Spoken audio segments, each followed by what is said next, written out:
All right. Thank you again for joining. This is the Using Teaching Books at the Public Library webinar. I'm Crystal Ballard. I'm an implementation and training specialist, and hopefully I can show you some tips and tricks with using teaching books in your programs. We are going to talk a lot today about specifically using teaching books in with summer reading too. But before we dive into all of that, I just want to give you the mission and vision of teaching books, which is to equitably give all readers insights and opportunities that deepen their understanding and the joy of the books they're reading. In this video, we show that example of going into authors and illustrators workspaces and interviewing them so we can create a different and deeper connection with those authors and illustrators and books for our readers. On Teaching Books, if you are new, Teaching Books has games, activities and lessons, book readings, book trailers, author interviews, so many resources to really help create deeper connections to books, extend read alouds and book group discussions, and we will be looking at all of that today. Our agenda today will be we will create a professional login, discover and share book and author resources, create and analyze lists, and then hopefully have some time for exploration and implementation. So let's dive right in and go over to the site. This is what the public library site for teaching books looks like. Now, we do have a school site too. You will have all access to all the same resources on that site, but this is the public library platform, and we have this so that it will speak better to your patrons. So the link is library.teachingbooks.net. And we're going to start by searching for a title. And I am specifically searching for titles that are on some of the summer reading lists, like the iRead and CSLP. So I'm going to start with the Game Masters of Garden Place. And what you'll notice is as I start searching, you're going to see it look for books, awards, lists, and subjects. And I'm going to select the title here. If you are following along and exploring, one thing to note is if you type in the Game Masters and then select enter, you can see I have not selected enter. My cursor is still blinking. But if I do select enter, my results are going to look a little different. They show up horizontally instead of vertically. You're going to get the same results. I just wanted to note that in case you're following along and get confused as to why your screen looks different. If I select the Game Masters of Garden Place, I'm brought to what a book page on Teaching Books looks like. So there'll be title, author information, a summary or annotation, and then a summary of resources and some featured resources. What I want to start by showing is just this Meet the Author recording here. And a Meet the Author recording, I always say, is like a book talk, just a way better book talk than I could do because the author book talks their book. So when you're thinking about featured displays or even featuring titles for a book club or book group, you might want to use these to spark that interest and excitement for reading that book. So let's listen to a little bit of this. My name is Dennis Markel, and I am the writer of The Game Masters of Garden Place. This story was inspired by my 9-year-old son. He's 15 now and embarrassed that I write about him, but when he was 9, it was okay. The book has in it a lot of things that were inspired from real life because just like in the book, when he was 9, we had a birthday party in which we brought in a dungeon master, which is like a game master, the person who tells the story of a role-playing game like Dungeons and Dragons. And he taught all the kids at the birthday party how to play Dungeons and Dragons. And I was absolutely fascinated, having never played the game, to watch how the game worked. That it wasn't like a real game. It was more like telling a story. There were no winners or losers. It was a bunch of kids or people of any age banding together, acting out their characters, who they themselves had created, telling this amazing story. And the kids were so enraptured by this, they said, can we please meet more often?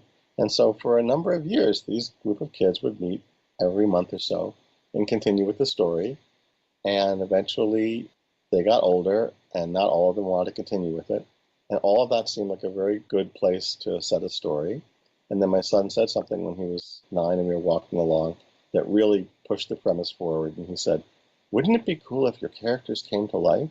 And that's how the story really took off.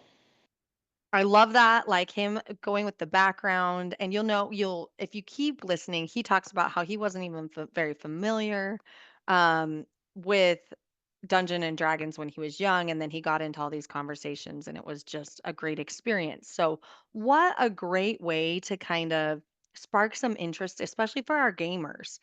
And another thing with these resources, especially with these audio resources that have a transcript, any transcript on teaching books can be translated. So if you look up here in the upper right corner, it says select a language. Well, maybe we select Arabic. We have an Arabic population. What this will do is translate this into Arabic, but continue to follow along as he speaks in English. I have to say that I am not someone who played Dungeons and Dragons when I was young. So you can see it follows along. So depending on the patrons that you have, this might be helpful for them to listen to this in their native language. Another thing with teaching books resources is they can be freely shared. You'll see a blue arrow under any resource or list, and when you select the blue arrow, it will bring you to our sharing options. You have the ability to share that with full site exploration. So if you share this resource, they can come to the page and continue to explore. There's the option to share this resource only, which means they will only see this resource and they can't continue to explore with the menu options. And then you're going to see other ways to share. So there's a link. And if you use any of these sharing tool options, whoever you share with will have direct access to the resource you're sharing. There will be no login required wherever they are. So you can share with a link. There's also printable sharing options like a bookmark, a flyer, label sheet, a shelf talker, and these kind of give you the ability to create an interactive space immediately. So when you're thinking about creating featured displays or having maybe even bookmarks at the checkout desk just to promote titles, you can do this, and these printables all will have a QR code that will go directly to the resource that your readers can scan. And the bookmarks also have a link too. So let me show you some pictures of some librarians have sent us. Here's an example of some QR code shelf talkers that are just hanging over the edge of the books. You can create that interactive shelf display right away. This was a welcome back display that a librarian sent us, but I can see something like this also being used if you're trying to promote some of those summer reading lists. This would be a great way to do it. You can have the title of the summer reading list and then have some of those titles displayed on the shelves with a QR code for your patrons to scan and learn more about those books. This is what the bookmarks look like printed. So these could be kept at the checkout desk. Even if you had an interactive display, these could also be next to those titles that you have that interactive display that you're featuring for. So you have the ability to use the bookmarks in different ways. And we do have the option for labels too. So if you have maybe books by the same author and you have several different books by the same author, you could use those. But if you select the label sheet option, it will print 10 labels that all go to the same resource. So if there's a set of books that you want going to the same resource to feature, you could use the label option. So let's go back here. And again, I featured the Game Masters of Garden Place that is on the I Read Teen list. And this is one way that you could spark that excitement about reading some titles from that list. Another way, and I'm going to do Escape from Mr. Lemoncello's Library. These first two, I'm focusing on the gaming side of things, gaming, riddles, that type of thing. But if you do Escape from Mr. Lemoncello's Library is on the I Read Children's list. And if we go to that title, again, the page is going to look very similar to the page for the Game Masters. But another resource that you could use to feature some titles from these summer reading lists or from any list you want to feature are by using book trailers. And you're going to see, the title, author information if it's part of a series, and then those summary resources again. And we have our featured resources, and video book trailer shows up here. But if you're looking for a specific title and you don't see it here, it might be down here where it says book trailers. Either way, you can click on that and you will go to a page where you can view the book trailer. And another great way to feature and spark some reading excitement. Ladies and gentlemen, behind these doors is a library where the books come to life. Hi, friend. I'm Charlotte. From Charlotte's Web. Jack and the Beanstalk. Well, well, well.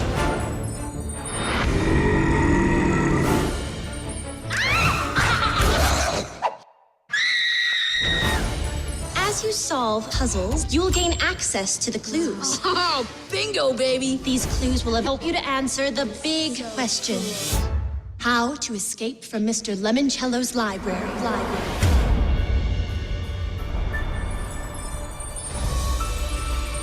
Let's do this.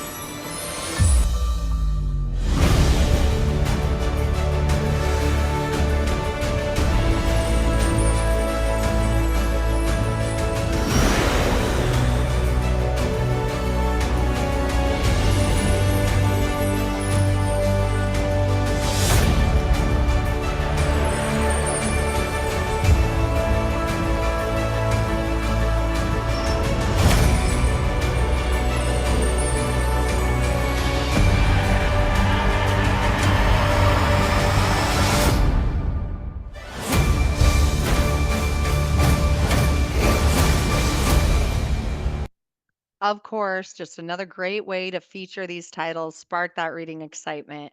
And here is your blue arrow to share. And then the same sharing options will come up. So you can determine how you want to share and promote this title.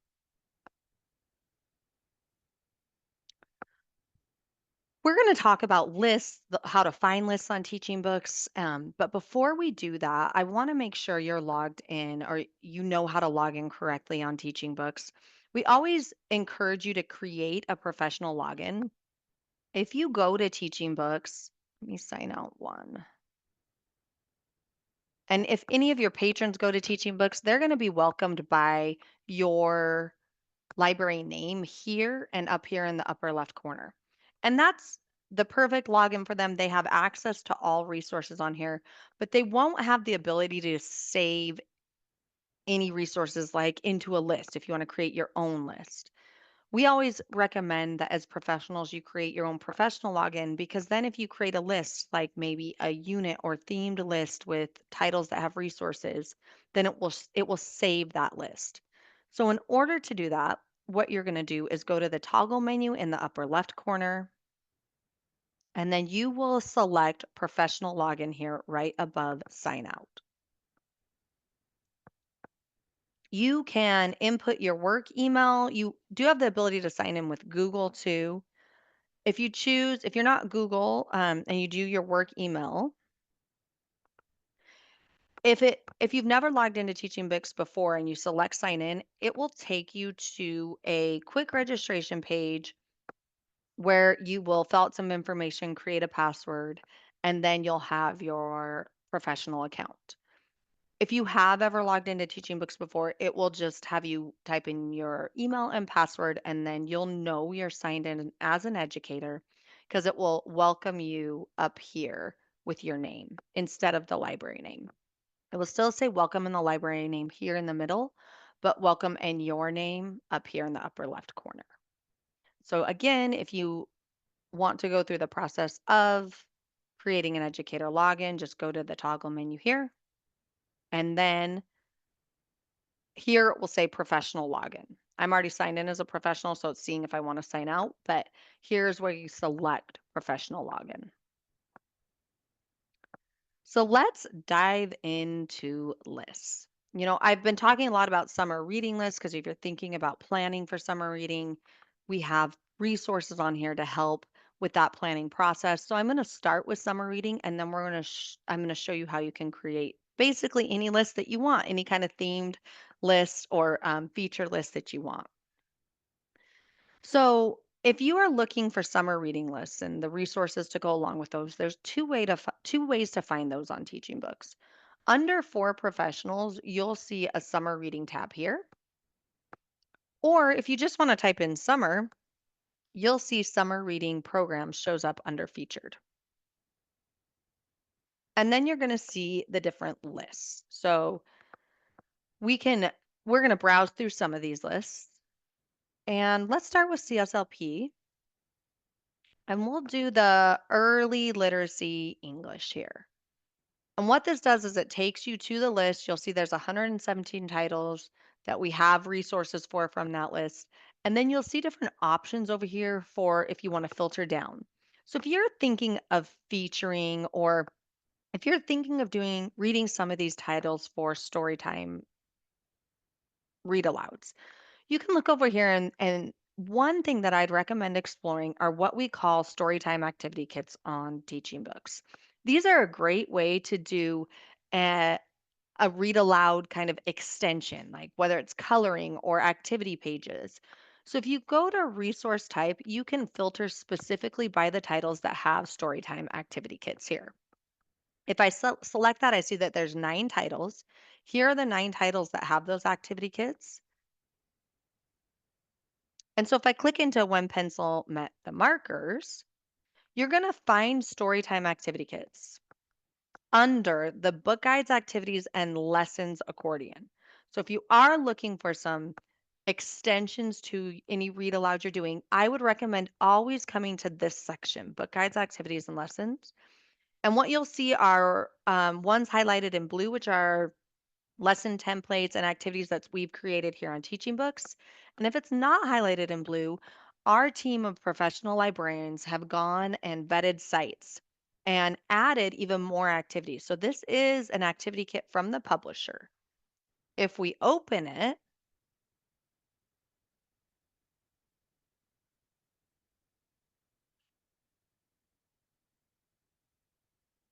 it's a large activity. That's why it took so long to open. But what you'll see is we'll scroll down, there's going to be activities or games. You could print one of these pages, you could print all of them, you could have them ready to go as a follow up for when you're done with the read aloud. So they could be doing this maze. There's a drawing activity, creativity activity where they, color in the picture. See what you can color with with these here, and then connecting the dots. And then another coloring sheet.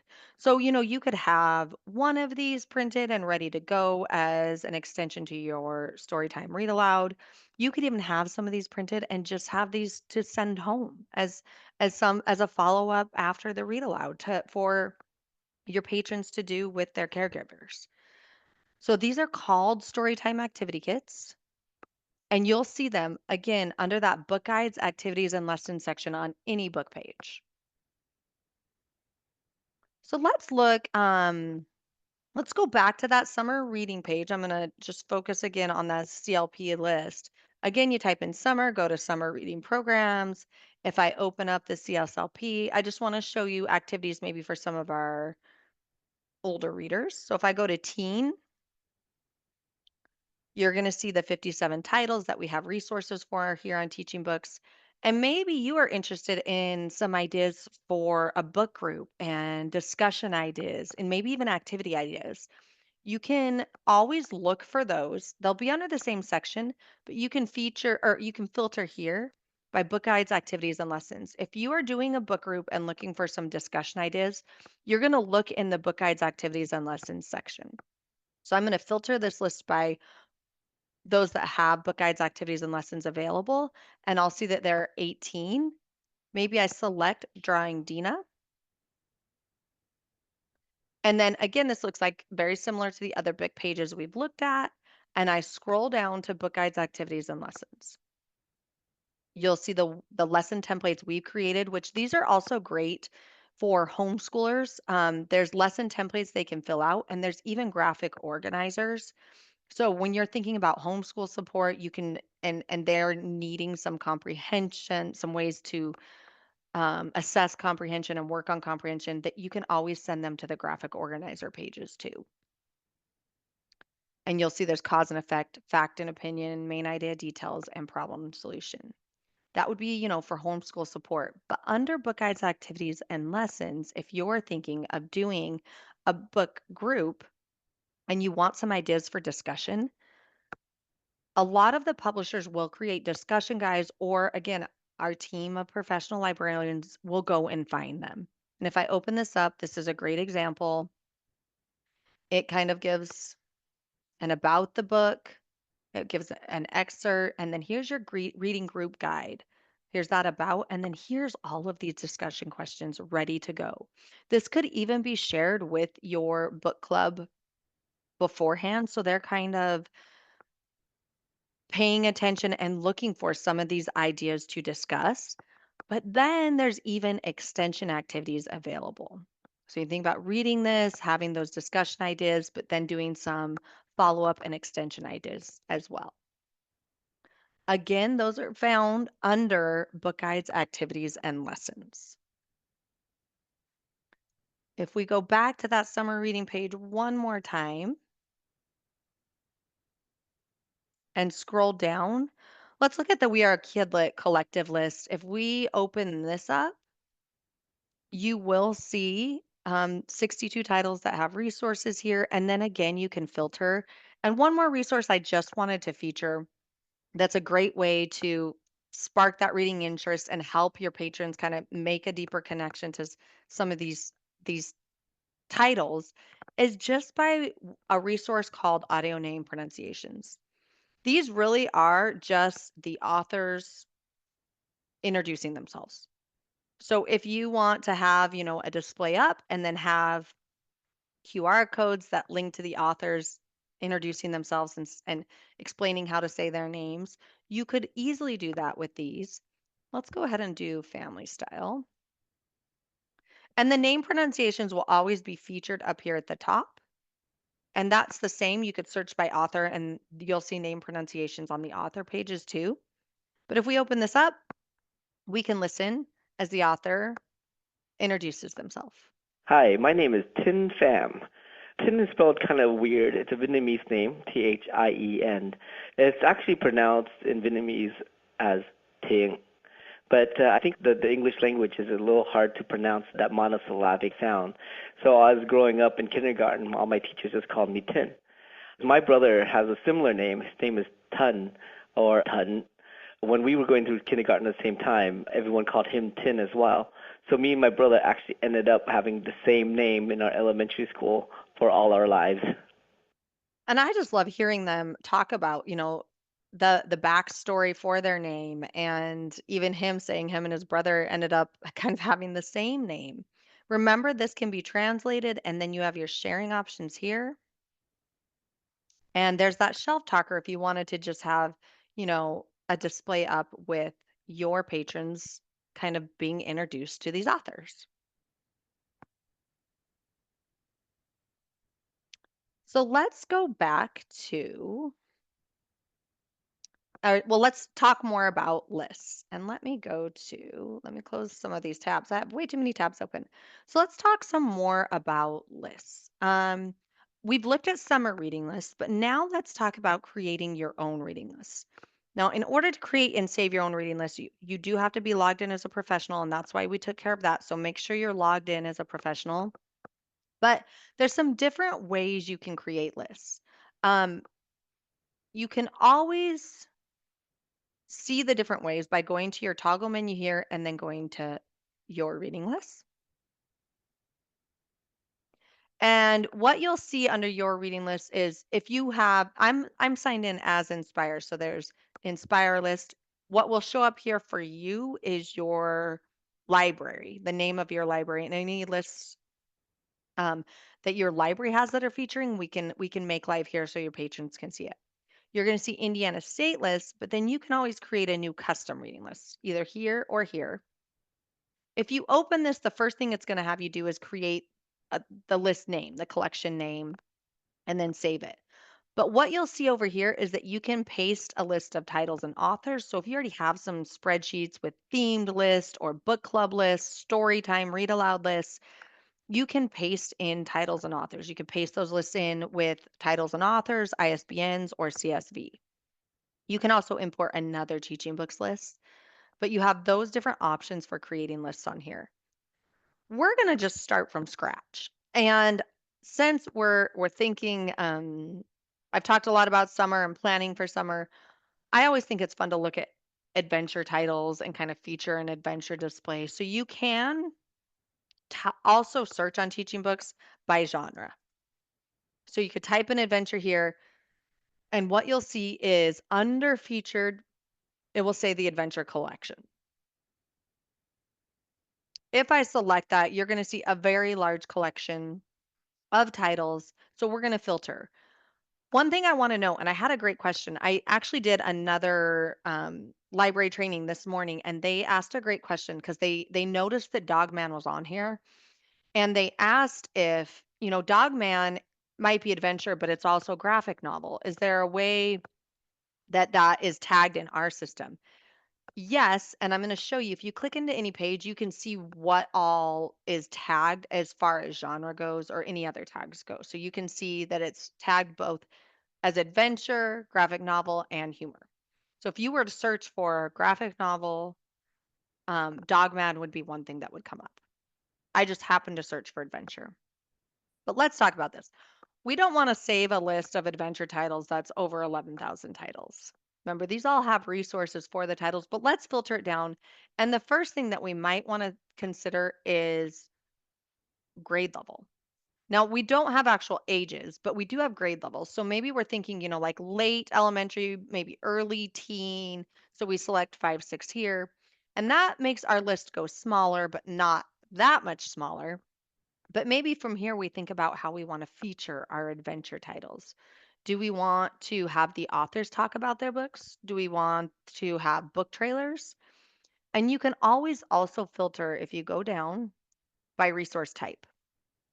So maybe I want to filter by the author's book talking their book, and those are called Meet the Author recordings.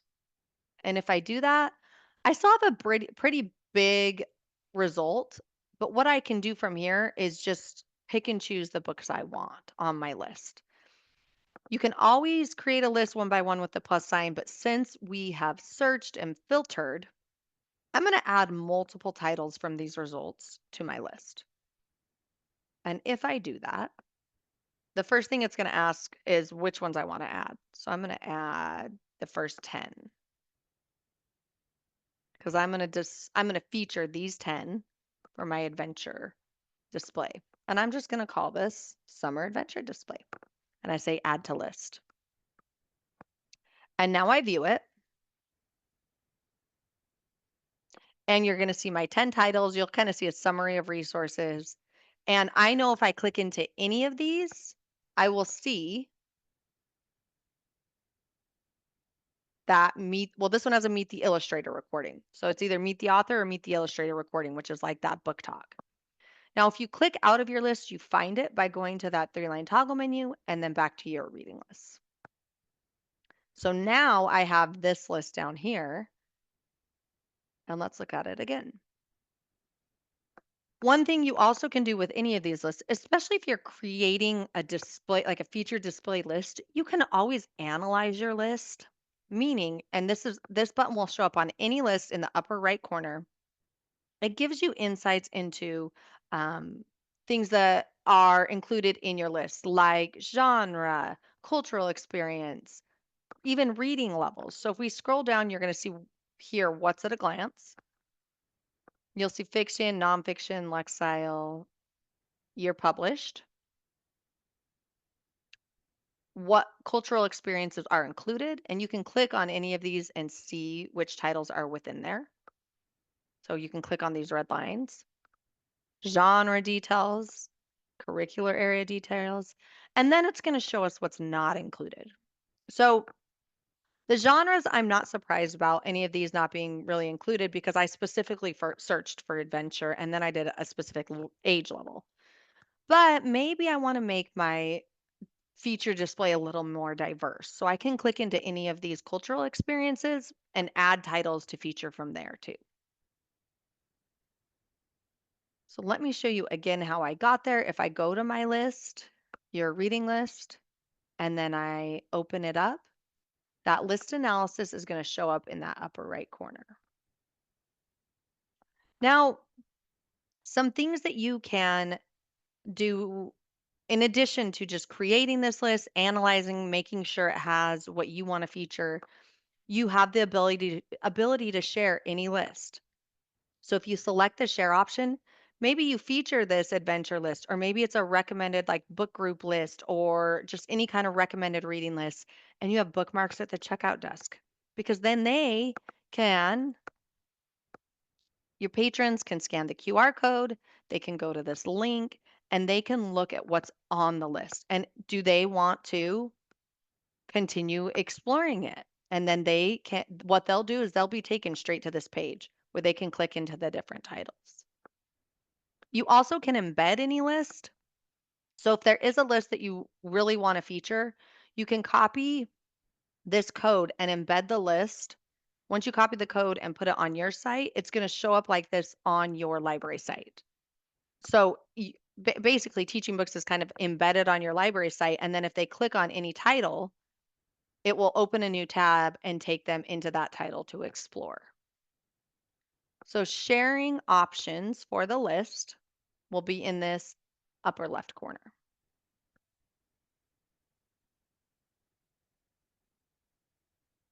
And if there are any questions about lists, feel free to put them in the chat and then I will answer as you put them in the chat. So I'm just taking a quick pause. Are there any questions about list creation or how I got to creating the list?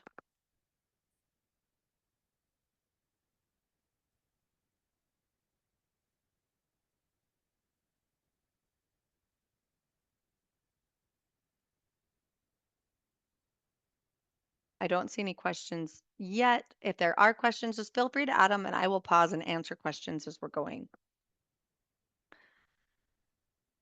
As we continue to talk about planning and what you might want to do different months for read alouds or book groups, another really useful feature on Teaching Books is the literary calendar. You can type in literary or just calendar, and you'll see under featured is literary calendar. And this really it brings you to a calendar that gives ideas for what's might be celebrated or honored each month. Like there's birthdays on here. There's celebrations for the whole month and things we honor the whole month. It's there's Black History here. Um, and you can see different authors and illustrators' names here. And then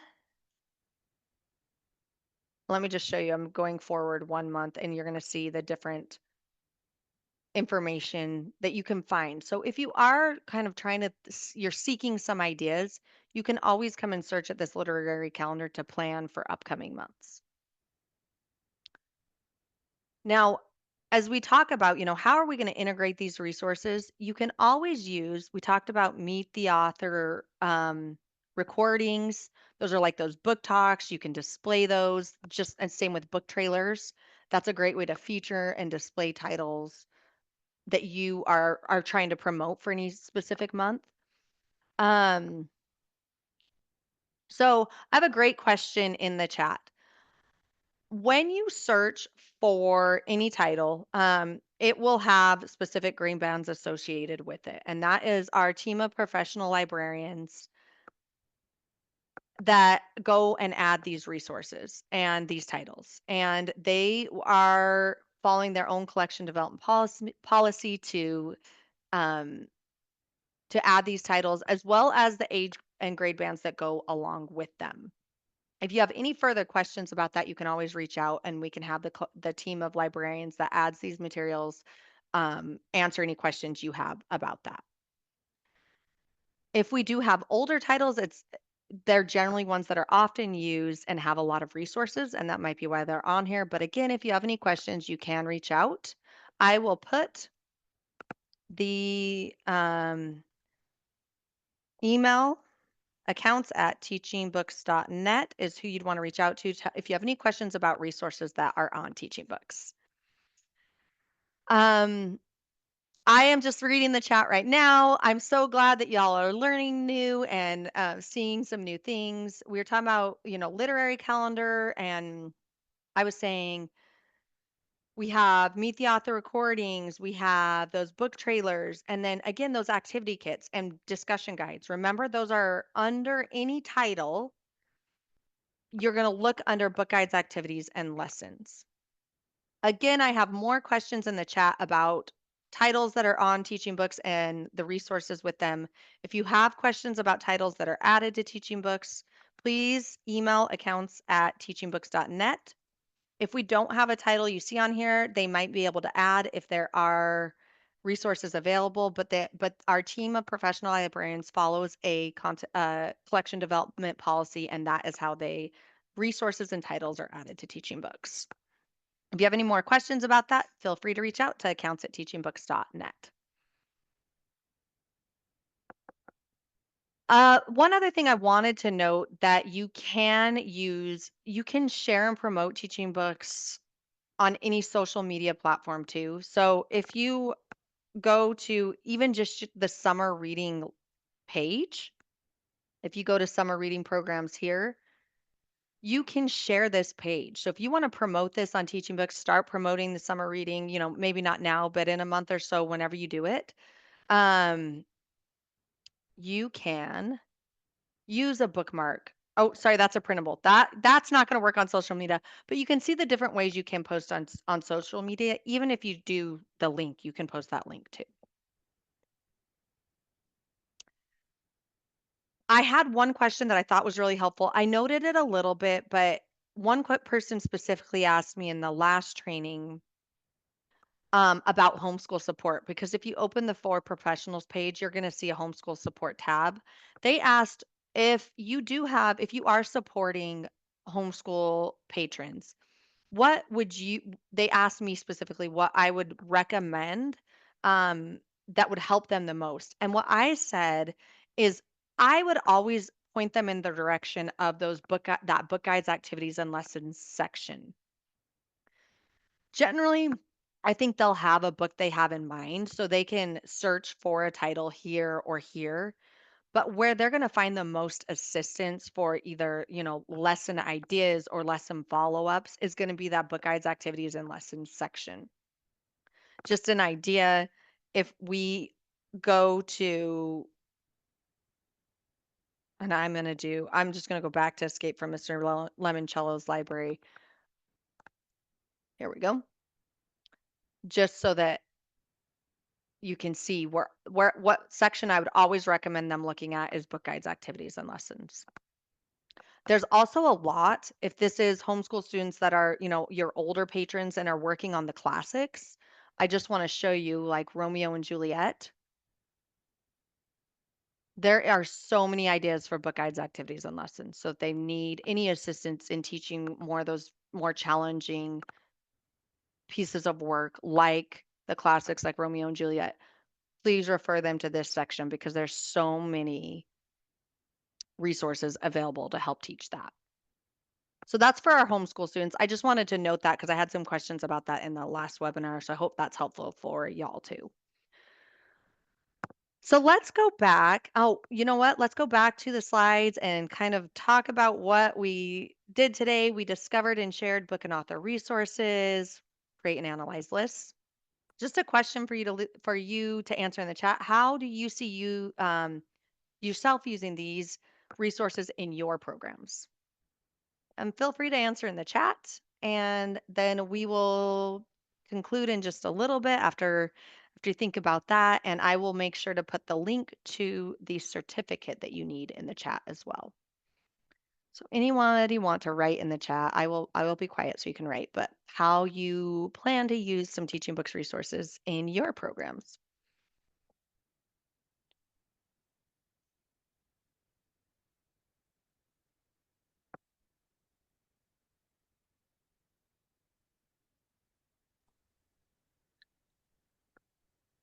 Activity kits, yes, activity kits for the story time. I know they're great and they're ready to go. That's my favorite part.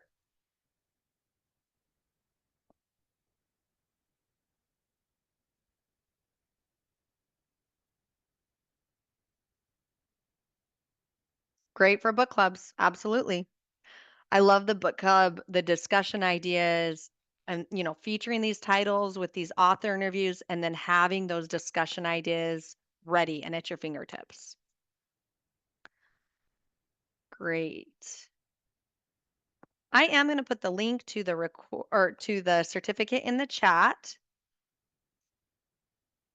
Homeschoolers, yes. I'm so glad I had the question specifically about homeschoolers in the last webinar because I think it's just such a great resource to help them go through lessons. The link to, and let me put it again, the certificate